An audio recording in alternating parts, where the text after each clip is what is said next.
It's time for the Hockey Writers Grind Line, a weekly show covering everything Detroit Red Wings. Brought to you by our own iconic top line of Wings writers. Sit back and enjoy The Grind. Hello, everybody, and welcome back to another episode of The Grind Line here at the Hockey Writers. I'm your host, Matthew Zator, and as always, joined in by my line mates, Evan Sabourin and Devin Little. Guys, we're another week of the Red Wings are still in the playoff race. They're only a point out of the wild card, but games are getting down to the wire. We got, 6 games left? And that is the Sabres. As you guys are probably watching this, it'll be pretty soon if you guys are watching it before the game. But yeah, there's still a chance to make the playoffs. I mean, anything could happen. You got so many teams, though, crunched into that one section. The Lightning clinched, so there's only one spot left in the wild card. And I mean, I guess the Islanders are not clinched yet either. There's some weird stuff going on, but the Red Wings are gonna have to catch one of these teams. How's it going, Evan? I got a question for you guys to start off. Raise your hand if when David Perron took that penalty yesterday, you knew the Rangers were going to score and that was the game. Just raise your hand here. Anyone? Anyone? This just gets wilder and wilder. No one wants this playoff spot. Jesus, doing well, guys. I mean, at least we're talking about hockey at this point in the season with the Red Wings. So you got to look at the bright side, but it's kind of frustrating. Yeah. How's it going, Devin? Yeah, you would think that this last playoff spot has cooties or something with how teams are avoiding it like the plague. Yeah, honestly, it's been a good week. Spent last weekend and the first half of this week over in Washington, D.C. Actually got to see the Nationals do their home opener, and I saw Tom Wilson in the crowd, so that was kind of cool. Yeah, a little random Capital stuff to start off the show. But yeah, happy to be back in good old Michigan. Happy to have my focus back on the Red Wings. And like Evan said, you have to look on the bright side. At least we're still talking about meaningful hockey games a week into April, right? Right. Well, just looking at the standings as of right now, I mean, there's still some games going on. Pittsburgh Penguins moved into a playoff spot with their win today. Crazy stuff. 83 points. You got the Flyers at 83, Pittsburgh at 83, Islanders at 83, Capitals at 82, and the Red Wings at 82. You got the Sabres at 79. I mean, they technically, I guess, still have a chance, but that's starting to become less and less. But you got all these teams crunched in. It's going to probably come down to the last couple of days of the season before we know who's going to take this final playoff spot. But yeah, it's going to be crazy, and that's what we want. We want to talk about meaningful games at the end of the season, and I know last season we were already talking about the draft and the offseason and all that other stuff. We were not talking about the playoffs because they were already eliminated by this point. So yeah, it's fun. I mean, it's nerve-wracking, but fun. So let's go to our one good, one bad from this past week that saw the Red Wings win one game. Against the Lightning. Evan, I believe you and Devin, I believe both of you guys said the Lightning were the one they were going to win against, and that happened. And the other two, they didn't. Got a point out of the Florida Panthers with that shootout loss. But overall, an okay week. They went 1-1 and 1. So basically pretty average. Evan, I'll start with you. A good and a bad from this past week. No. Every episode, I feel like pressured to pick a good. It's tough, man. It really is tough. Or the other way around. It's hard to find a bad, right? Yeah. Well, I mean, the good is they're still there, and they're still. It looks like they somewhat care. I thought they had a good chance the other night against the Rangers, but that'll lead me just right into my bad then, because I got more bad. That Perron high stick. I mean, that can't happen. That's our veteran presence in the room. That's the guy that we need to know, that needs to know, we can't take those penalties in big games like that. I mean, it was a horrible one too. He just drilled him in the face with a stick. So I'm starting to. Part of me, my bad is starting to worry as we get down the stretch here that if this team doesn't make the playoffs and what players don't return, I'm starting to worry. Like, is next year could we see some regression? Is Patrick Kane going to come back if we don't make the playoffs? It's a little. There's a lot to think about right now, and I wrote an article today about it. I just think that we could see a lot of turnover this season, and I think I hope we don't see regression next year. I mean, even if they do make the playoffs, there's going to be some changes in the offseason, I'm sure, because I don't know how far they're going. I think they're probably out in the first round if they do make it, because it's going to be the last wild card. You're going to be playing these pretty good teams They'll be in the playing the first Rangers. round, and maybe the Rangers, right? It's going to be a tough first round, and I'd be surprised if they got out of it, but we'll see what happens. All right, Devin, over to you, a good and a bad. My one good is actually going to be Dylan Larkin cementing his third straight 30-goal season. He's the first player since Henrik Zetterberg to do that. That's crazy in of itself. And it's also it's good to see, considering the season he's had and the health issues and whatnot. It's good to see him still hit that mark. It's kind of crazy to think he might be challenging for 40 if he didn't miss the amount of games he's missed this year. Um, yeah, much love to the captain. My one bad is going to be honestly just kind of to piggyback off of Evan's points there, just squandering opportunities.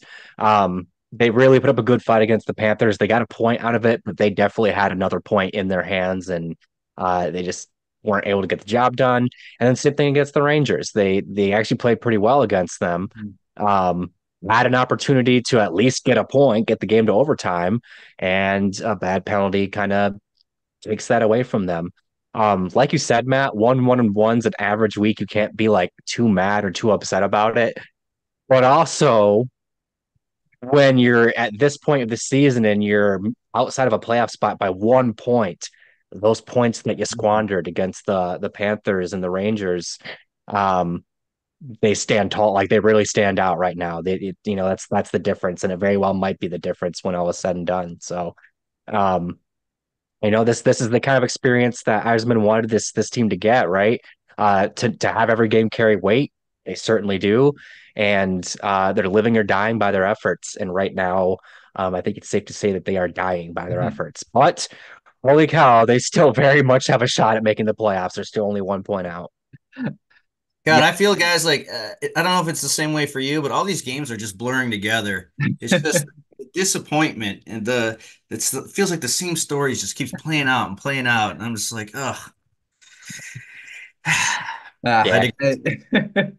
And definitely. And the thing is these next 6 games are going to be all against these teams, which, I mean, you got the Sabres. They're, like I said, they still have a razor's thin chance, I guess.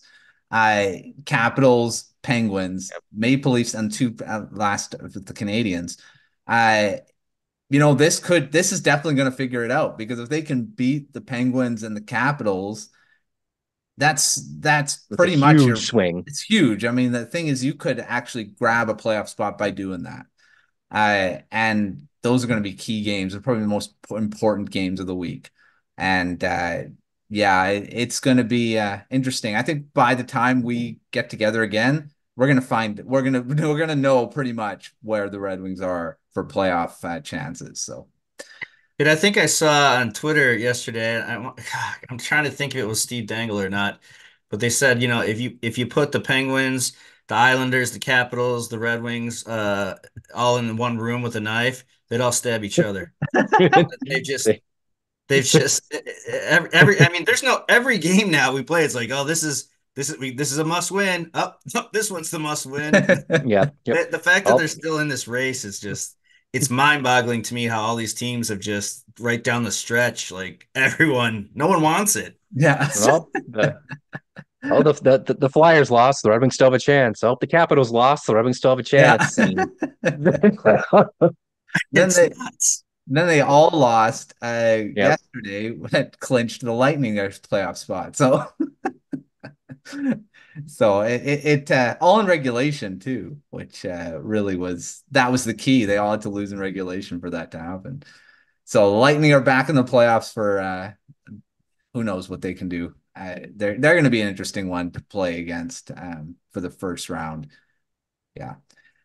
All right, let's move to our first topic. And I mean, since they're fighting still for the playoffs, this may be something that we're jumping the gun on a bit, but it has come out that Bob Duff from the Detroit Hockey Now suggests that the Red Wings could move on from head coach Derek Lalonde, which we talked about analyzing his first two seasons or here, and now we're going to be talking about potentially replacing him.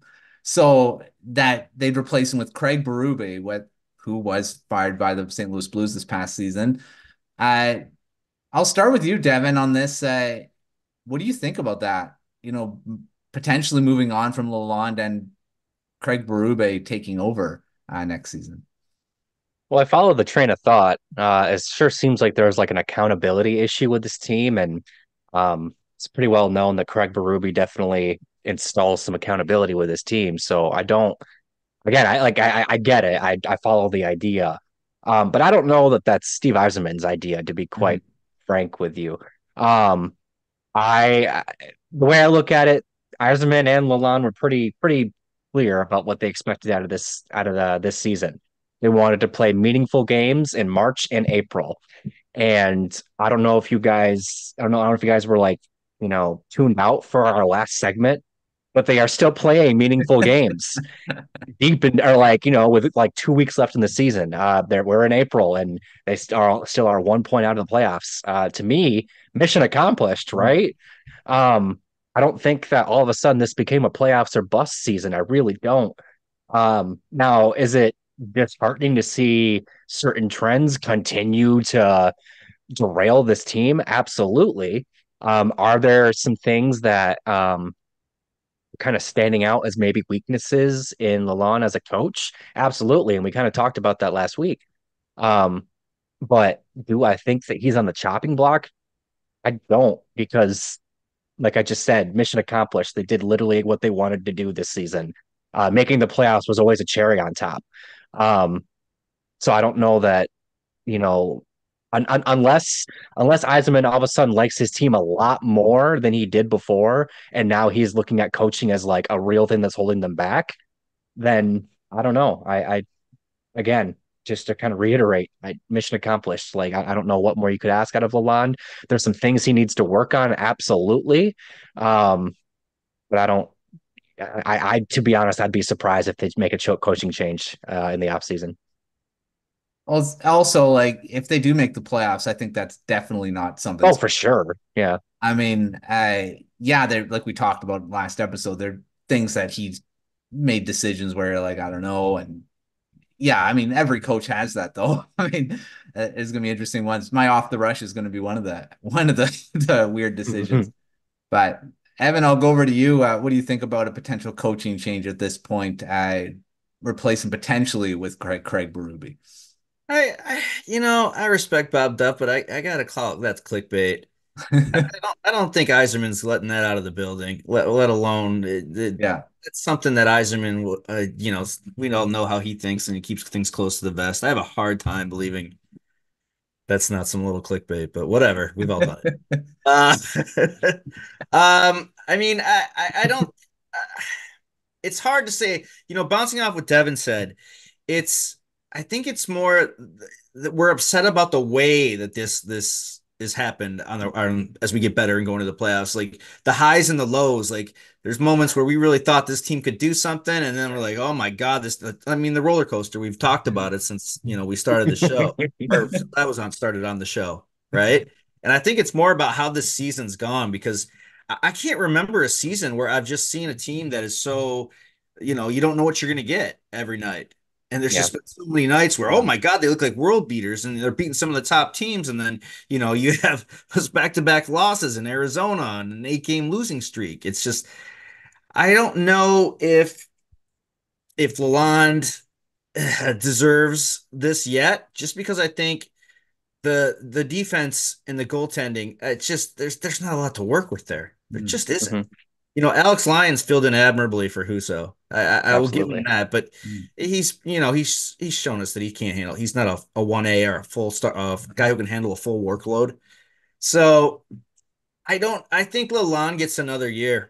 I think they really want to see some improvement next year. But again, I think there's going to be a big turnover on this roster. So a lot of things could change from now until next season. So I don't think he's going anywhere. I think he's got one more year. It does scare me that, they are, they're obviously good friends, Yzerman and Yeah. Lalonde, from their days in Tampa. So I don't know how that dynamic would work if he would really, want to give his friend here a chance. But I think he'll get another year out of this. One other thing, yeah. sorry, one other thing that stands out to me too is, as I said before, like even when he was talking about hiring Lalonde, he talks about how he likes to work with people that he has worked with before. Um, and maybe I have to do some digging, but I don't know if he's ever worked with Berube. Um, and so that'd be kind of going against um his own criteria basically. Which maybe that's what needs to happen to like kind of get out of whatever they're in right now. Um, but he hired John Cooper over in Tampa Bay, right? He knew what he was working with. He was the AHL coach that worked. He's still their coach. He had some familiarity with Jeff Blashill when he took over the Wings job, and obviously he worked with Lalonde. I don't blame him for preferring people that he knows and that he has worked with in the past. I think you find that in industries outside of hockey. Um, but so I guess what I'm saying there is that's another reason why that specific move would surprise me because I just don't think they've ever worked together before. So they might you typically want to hire somebody you'd be on the same page with from the get-go, right? Who's to say that Berube would be that, right? And I agree with Evan that Yzerman plays stuff so close to the vest. There's no way like this comes out that we never know what he's gonna do. Yeah. So I feel like that we'd not know if That was published on April Fool's Day, by the way. he could be trolling us. Yeah. Yeah. But a lot of people took it seriously. All the other podcasts were talking about it too. Yeah. They think it was real, but I don't. I'm not buying it. Well, we'll see. Note, We'll see. note to self: save all my craziest stuff for April 1st. Yep. All right. But before we move on to pay the bills, off the rush, and I've got a question for you guys. I want your opinion on it because to me this is kind of a weird line combination. In practice this morning, Derek Lalonde put Austin Czarnik between Alex DeBrincat and Patrick Kane on the second line. Third line is Andrew Comfer and Christian Fischer. That one I'm not really. I mean, it's okay. It's okay, third line. But the second line with Czarnik, who's a fourth line guy, or not in the lineup. So AHL guy. Devin, what do you think? I mean, what is Lalonde thinking here that Czarnik would be a good fit? And he wasn't that good against the Rangers either. I don't know why he gets a promotion. What do you think? He had that huge turnover that led I mean, pass. Like what? Yeah, we talk about things that Lalonde does that where it's like, okay, let's question this guy. This is definitely one of them, right? Case in point. Um, I think if anything highlights the fact that the Red Wings still don't have a true second line center on this team, it's that he feels obligated or that he feels like it's a good move to make Czarnik the 2C for this game. Because Comfort's been fine in that role. And like you, Matt, I don't mind that third line in a vacuum, right? Yeah. But with what they have going on elsewhere, I honestly feel like you're like doing a disservice to Czarnik at that point. Like you're putting him in a spot where he's not suited for. But I don't know. I also think Czarnik's maybe getting a lot of hate right now because he's being put into a position because he had the bad penalty or he had the bad turn giveaway, and then he's now being put in a spot he's not suited for. It's not necessarily his fault. The play was his fault, but his promotion's not his. But typically he's been a really good call up and a really reliable one when he plays the right role. But who knows? Maybe by the time people are watching this show, that second line was responsible for four goals, and Yeah. he cracked the code. And Czarnik actually was the second line center all along. We just took forever to get him there. Yeah. Evan, what do you think about that? I know you already kind of chimed in there, but Yeah, fired up. I had to check the date actually on that tweet because I wanted to make sure that one wasn't April Fool's. yeah, right. It's like you look at Kane, Czarnik, DeBrincat, you're like, all right, one of these is not like the other. Yeah. Yeah. No, I mean, I don't know what he's doing there. This blew up on Twitter actually a lot more than I Yeah. thought it would too. Uh, I'm okay with Austin Czarnik like in a fourth line role, but centering, two of the best, our best snipers, that's a little different story. I wonder if my thought process is that, Kane and DeBrincat are not exactly, Yeah. known for their defensive game. Yeah. And they want a grinder and a mucker to, get back and forth while those two play with the puck. So that's the only thing I'm thinking. But at the same time, it's like, well, why is Austin Czarnik even like here? We don't have better options. You're talking about a 31-year-old journeyman. I mean, I don't think he's a terrible player by any means, but I don't think he's a player that you utilize in a key role down the stretch when you're trying to compete for a playoff spot. But yeah, again, I'm not a hockey coach, so that's it remains to be seen how that plays out tomorrow. And yeah, it's gonna be interesting to watch that line come out tomorrow. It's one of those lines that like you would see in previous seasons when they were already eliminated, and so they were just Yeah. like throwing stuff into a blender and seeing what would stick. But like they're still very much in a playoff race. It's actually kind of crazy that they're doing this at this point of the season. Yeah.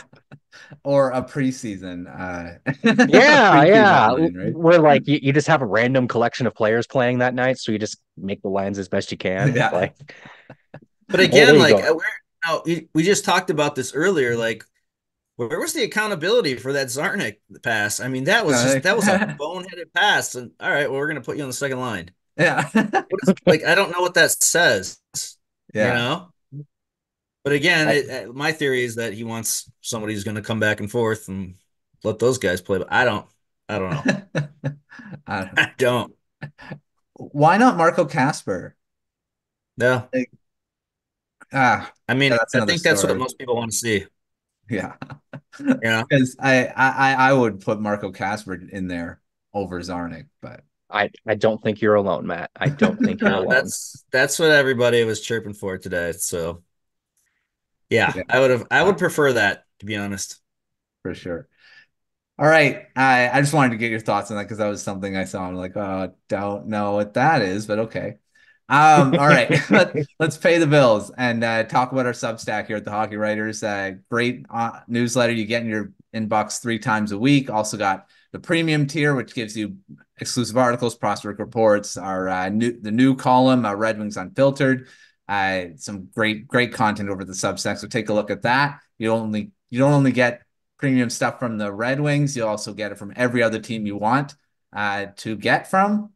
With you got prospects, you get prospects, hockey history, PWHL if you're into watching the women's hockey, everything you can get access to on the premium side. So take a look in the link below.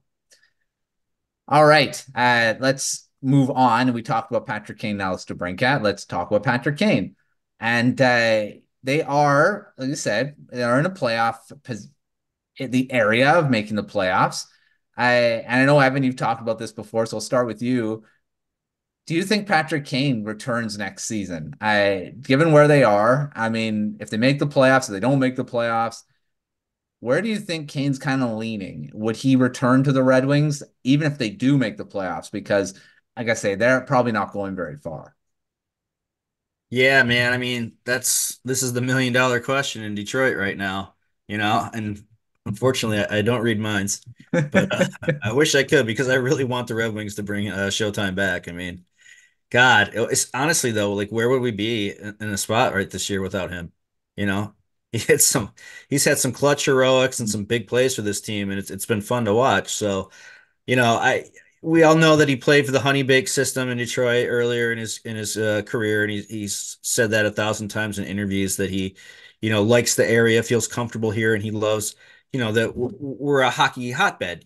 Michigan is very, very hockey centric. We're a hockey town where it's, some of the biggest stars come from, Michigan, the American ones. But I mean, I'm hoping that's what it is, because I don't think this team is, I don't think they're going to make the playoffs. So it's hard to see, what he wants, because you can bet, it's a sure thing that contenders are going to come calling in the offseason after what he's, shown he can do so far, especially now that he's proven that hip is held up, because we were all praying, right, as hip gods, So, man, I want him back. I'm sure Yzerman's gonna throw it out on the table, but it's up to him. Does he want to win now? He's gonna be 36, so, or he is 36 now, isn't he? He's 36 or 35. He's already 36. But he's there's not a lot of time left. Jump on a Colorado Avalanche team and see what happens there. He's not playing for big money. So yeah, true. I hope he comes back, but we'll see. I'm hoping, but I don't see it. Yeah, it's going to be interesting to see what he decides, because I think if the Red Wings do make the playoffs, he's going to be a big part of whatever happens, because we all know what he can do in the playoffs. I mean, he did it for the Blackhawks, a big part of it, and I mean, Rangers last season, he wasn't very good. I mean, he was still hurt because of his injury, right? He was still pretty hurt.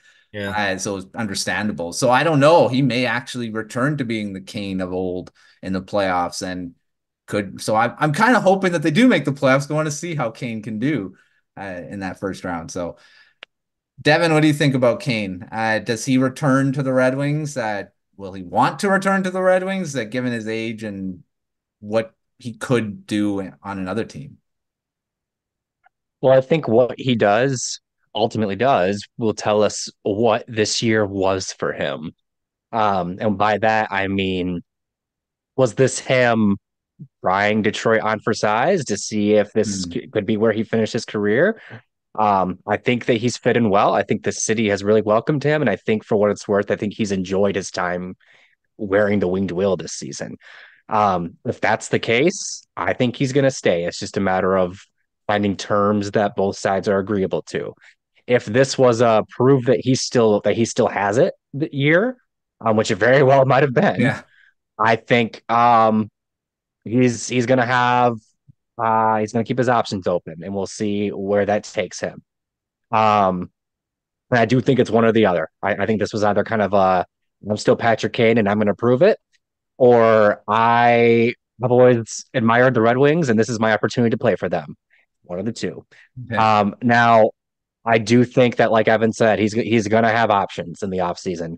If the Red Wings don't get him re-signed early on, he's going to talk to other teams. In fact, I don't think he will resign early on, because I think it behooves him to hear out the other teams, right?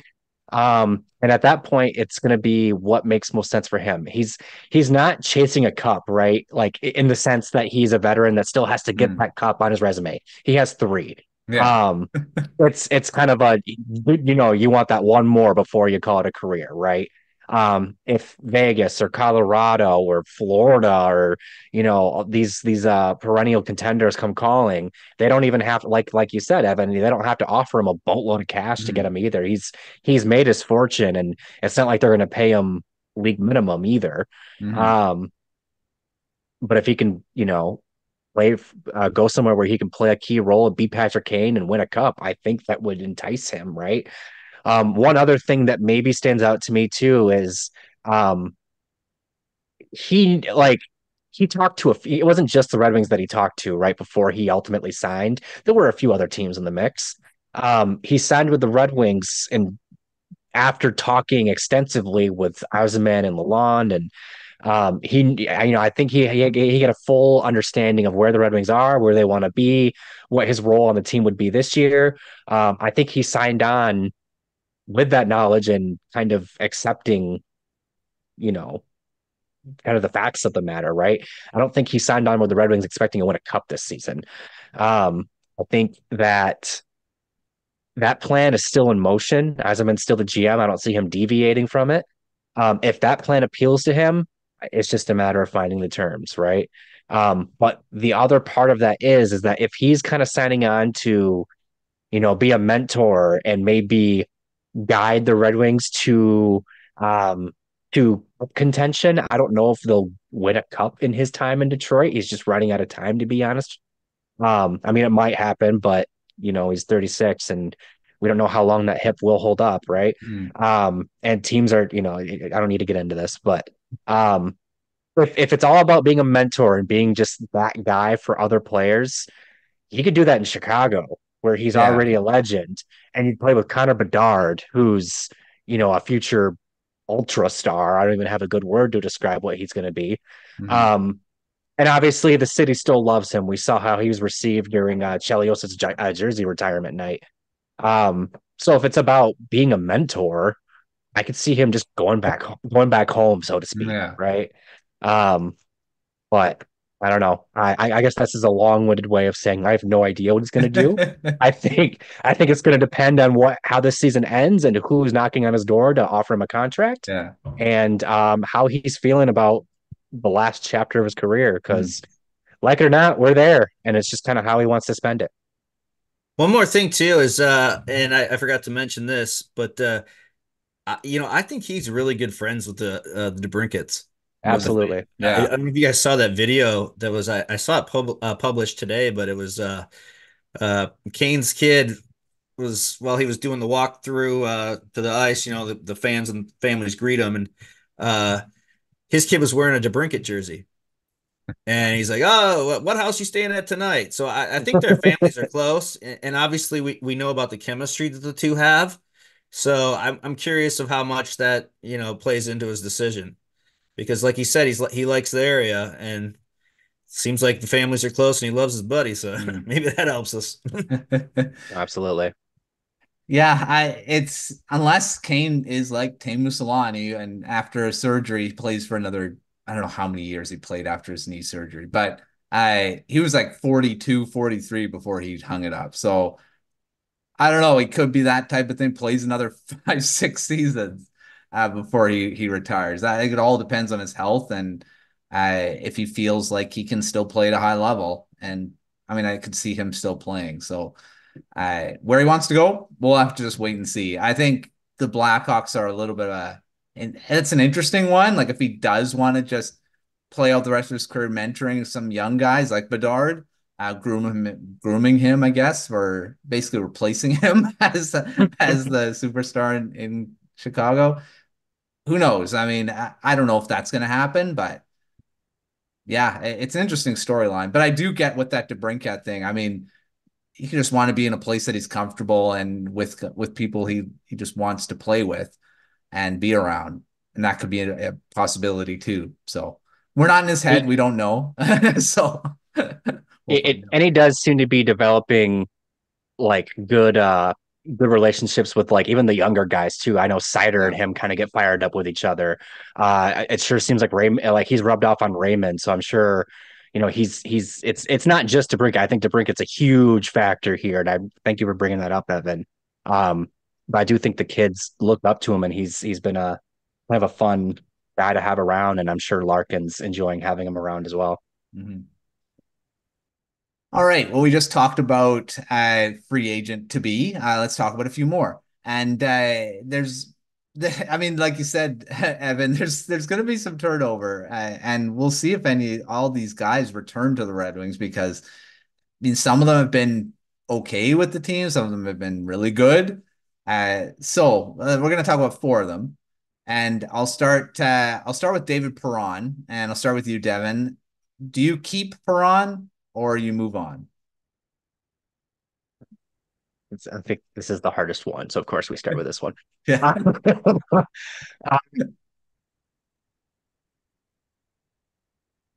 Show me what the deal looks like. I'm kind of on the fence on this one. I think he's somebody who's maybe in Bergeron's way, but also I think Bergeron might be playing for another team next year. And I think in general, Perron's a positive in the locker room and on the ice.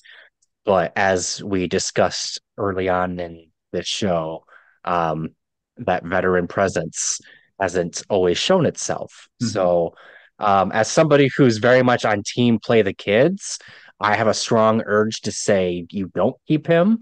But under the right conditions, I think you can make a strong case he's worth keeping around for a couple more years. Evan, what about you? You keep Perron or you're moving on? I mean, yesterday before the Rangers game, I would have said yes. Yeah. Uh, I mean, there's parts of games, Perron's game that I like, but there's also times where he can really disappear. I mean, Yeah. he's lead-footed. He is very slow, but he's also good at shielding the puck, and he does have a decent shot. Yeah. When we say veteran leadership, yeah, I mean, he's won a cup, and he is good to have in the locker room, and players seem to like him. But again, he's 36. What? He's going to be 36 or 37 actually. So I'm not sure what he gives. I mean, like Devin said, if there's like that right role for him on the team where, he's understands his role where, he's not going to play every night and he's going to be a guy that the younger guys, pick his brain from, then maybe there's a spot for him. He seems to love the Detroit area. So I don't want to see any more kids blocked, but you got to think like what kids are going to play next year outside of like who do we think makes the team forward wise outside of Casper? Could Carter Mazer make the team? Could I mean I'm asking you guys, do you think what could Danielson make the team next year? So and who knows what they do with Bergeron? This Bergeron situation has just been so weird the whole season. It's just Yeah. like he's Yeah. mad, he's up, he's down. They're gonna trade him. They don't trade him. He's up. Now he's back down. Like this is, I mean, it's kind of like crazy when you think about it, you know. But again, if Steve Yzerman is going to have to spend some money this summer, yeah, we've talked about all year with Sider and Raymond, so he's not going to be able to dole out the big bucks, and there probably will be more than one, there could be more than one rookie in the top nine next year or top top nine. So again, I'm gonna go with Devin on this one. I think you bring him back in the right role. Yeah, I agree. I think he's one of those guys that you'd like to have in the lineup, but you could probably go without. I mean, it just depends on what you're thinking of who's going to replace him, right? And who you want in the lineup over him. So, like you guys said with Bergeron, with Mazer, I mean, all these prospects that are trying to get in, you sign him, now you're blocking one of those guys again. Hmm.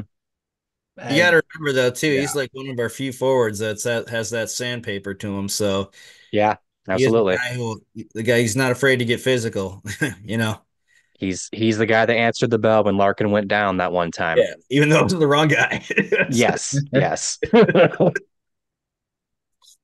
yeah. So we'll see what happens with Perron. All right, next up we've got let's go Shane Gostisbehere. I'll start with you, Evan. What do you think about keeping him or moving on? I mean, I like the Ghost Bear, I really do, and he's great offensively, and I love him on the power play. He's a great puck mover.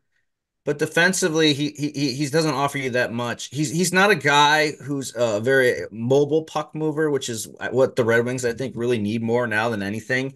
The way this Yeah. team has struggled to get the puck out of the zone defensively is it's like it's been blatantly obvious. That's why I can't wait for Axel Sandin Pellikka to come here because Oh those, yeah. those little small puck moving defensemen, I'm thinking like a Quinn Hughes type player. That's what the Red Wings really need. Uh, Ghost Bear, I love him, man, but I think I think he's going to get offered more money elsewhere. He's had a pretty good season. He's going to put up a 50-point season.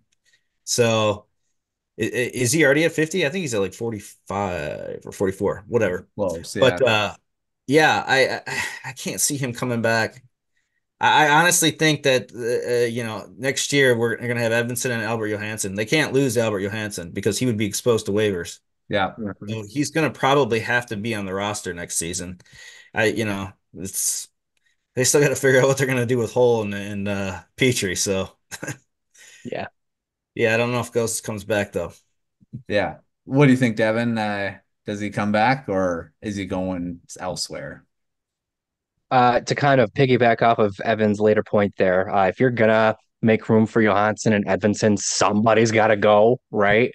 And I think Ghost is kind of just the easy one. You're gonna have to probably move somebody else out to actually get everybody in that you want to get in, but Ghost is just as simple as you don't offer him a new contract. So, again, I agree. I think he's brought a lot of good things. He's obviously a very gifted offensive defenseman, but for all this team's defensive struggles, Gostisbehere does nothing for you on that side of the puck. So, um, I think he's not with the Red Wings next season. I actually think Edvinsson takes his power play time, and I think that Edvinsson can be a Gostisbehere that also plays defense, and that's a very exciting player to have. Yes. Again, and I'll say the same thing. You sign Gostisbehere, now you're blocking defensive prospects that I'd rather be in the lineup, like you just mentioned, right? I feel like it that you don't do it anymore. So I honestly Yeah. thought Gostisbehere was just, signing him with a 1 year deal. I thought he was going to be kind of fodder, like that he would be someone that Yzerman would have tried to flip at the deadline if he Yep. was doing yeah. well. Mhm. Yep. That's like every contender can use a power play specialist like Gostisbehere. Yeah. So, Yeah. but he kept him because he, thought this team was going to make a little run here. I I thought he don't was know. going to be a free draft pick too. Yeah. I don't know. I feel like they could have traded him and still been fine because Edvinsson, you just put him in there. Didn't we Right. say that all year I don't know. or Not something? like I've never mentioned that. We've never No. mentioned. All right. I know your answer on this. I mean, both yours. We've talked about him. Daniel Sprong. Evan, you bring him back or is he going? Daniel Sprong's another one, man. I think it's going to be a numbers game for him. But I mean, it's funny. Like he's exactly what he was billed to be when he came here. Yeah. That not playing heavy minutes, and we've seen it. Like he's been effective for the Red Wings, but when you still can't play him more minutes because that's where you see him struggle. So I like Sprong's game. I think he's a gamer. He plays the game hard. He's not afraid to shoot the puck, whatever. But I don't know if he comes back. I mean, he's a player like him for the numbers that he has. He's going to ask for a lot more money, and there's probably another team out there that'll give it to him, and a good third line role. I just don't know Yeah. that Yzerman brings him back. Mhm. I'd love to see Spronger back, but this last half of the season with Sprong has been very strange. Like, with him, he's been sitting out a lot and scratched a lot, but I don't know. I'd love to see it, but again, I don't think he comes back. What do you think, Devin, about Sprong? Does he come back or Yeah, I almost feel like Sprong was late to practice one day or something because out of nowhere he just was started to get scratched and he's been I don't even want to say in and out because that implies he's been in half the games. That's not the case. He's been out more than he's been in, and I think Evan described it perfectly. He's been everything he was billed as, and I arguably even more. That first half of the season, he was honestly they're probably their most underrated player. He just every time he was on the ice, there was a scoring chance, it felt like. Um there, we talked, I think we dedicated a whole segment to should Sprong play more yeah? early on in the season. And then out of nowhere, he went from should he play more to should he play at all because Yeah. he's not playing. I agree. I think it's like perfect world type of thing. You'd love to have him back because he does exactly what you expect from him and maybe even a little bit more. But he takes up a roster spot. Who are you blocking if you keep Sprong? Does it make sense to keep him? What number does he want? Is there other teams that are going to offer him more of a role and more money? And at that point, you can't match that. Yeah. So perfect world, yeah, you keep him because he's exactly what he should be. But I don't know that it's ultimately going to make sense for the Red Wings to retain him, and that's a shame because he's been a really solid source of depth scoring for this team this season. I mean, the Kraken, I think, was the same boat. I mean, they were, Yeah. what would they pay him? Because he had a really good season. He had a 20-goal season playing on the fourth line most of the time. And they decided not to bring him back. And of course, Red Wings jump at it. And I'm sure other teams were offering him, contracts too. And it's going to be the same thing this season because he's done it again. So there's going to be teams that are going to be calling him for sure. All right, last but certainly not least, because he's been really good this season. That's Christian Fischer. We talked about him being a very underrated. I feel like he kind of flew under the radar when he was signed in free agency because it's like, oh, okay, yeah, fourth line maybe. I know in our projected lineups, I don't think any of us had him in the lineup. I think Devin, I think you had him on the fourth line.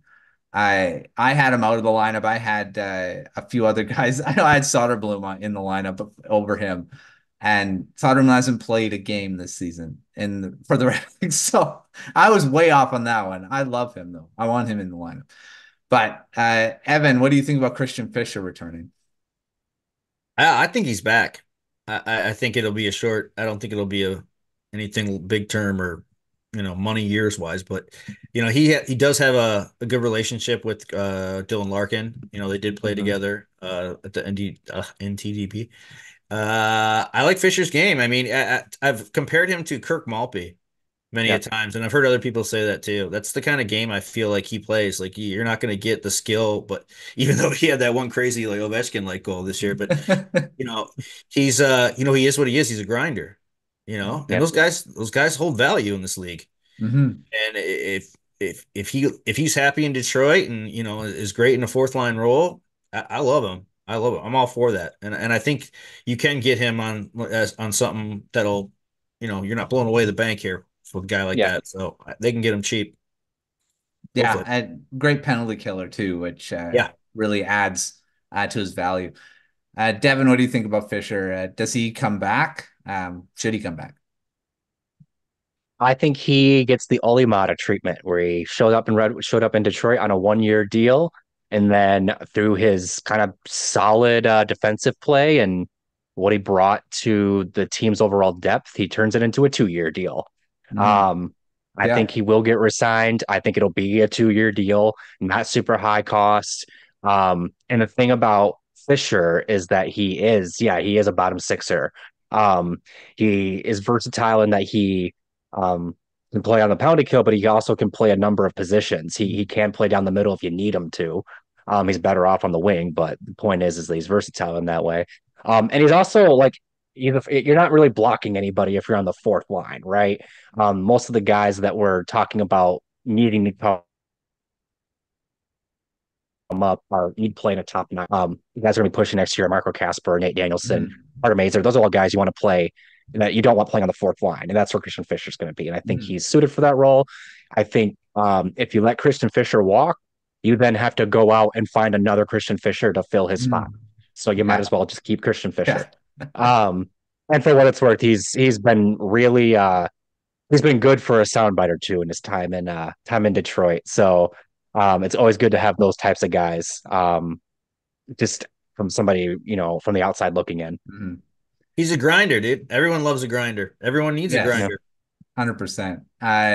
There's so many, like, the versatility is something that's really big. I mean, you can play him in multiple positions, multiple roles, and for not a lot of money, which is what you need in the salary cap era, especially when you're going to have to re-sign a guy, Lucas Raymond, to probably a lot of money. And you're going to need some guys. So yeah, it's going to be, I think Fischer comes back too. I really liked how he's played all season, and great fit for a guy that we really didn't pay too much attention to when he was signed, and he's turned into be a pretty good guy. All right, off the rush, and for the last off the rush, I want to ask it quickly. Devin, I'll start with you. What if some of these guys don't come back? Who do you feel is the best guy that you put into the lineup from the Grand Rapids Griffins? Bergeron, but that's another thing. I think Kasper, honestly. And I think it comes down to versatility and how Kasper plays. Kasper is a center, but he can play on the wing, and I wouldn't be surprised if he kind of starts his NHL career on the wing and gradually makes his way over. to the center. But he plays a very gritty game, right? He's got skill, but he also isn't afraid to go to those dirty areas of the ice. He played with a busted kneecap. That takes a lot of heart, a lot of grit, a lot of very high compete level to even like think to do that, let alone Yes. actually do it.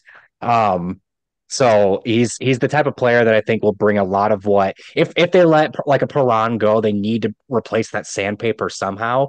I think Casper's the type of young guy that can bring it and also kind of elevate the ceiling of the team as well. Evan, what do you think? Who would you want to take a full-time role next season over some of these other guys? I think it's time for Johansson. I mean, Casper would have been my first choice, obviously, but Devin got that one, and that was a good report there. I don't get to see him play as much, so I always like hearing about that. I mean, Johansson, he's 23. Yeah, he's paid his dues. It's time. He looks like he's solid. And Devin, you see him. I mean, what do you think this guy's ready to step into a role next year, right? Absolutely. In the bottom pairing role, you think he's ready? Yeah. Yeah, I think that's exactly where he should be. And that's great. There's no chance in hell they're gonna let him try to clear waivers. So he's got to be on the team. He's got to be on the roster.